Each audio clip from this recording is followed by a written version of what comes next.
ముఖ్యమంత్రి నారా చంద్రబాబు నాయుడుకి వినతులు వెల్లువెత్తుతున్నాయి.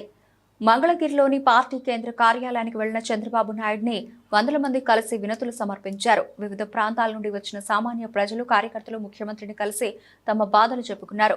తమ వ్యక్తిగత సమస్యలను విన్నవించి సాయం అర్థించారు. ఓపిగ్గా అందరి నుండి వినతి పత్రాలు తీసుకున్న చంద్రబాబు నాయుడు సమస్యల పరిష్కారానికి చర్యలు తీసుకుంటానని హామీ ఇచ్చారు. భారీగా తరలి వస్తున్న ప్రజలను కలిసేందుకు ఇకపై ప్రత్యేక విధానాన్ని రూపొందించాలని పార్టీ నేతలకు సూచించారు.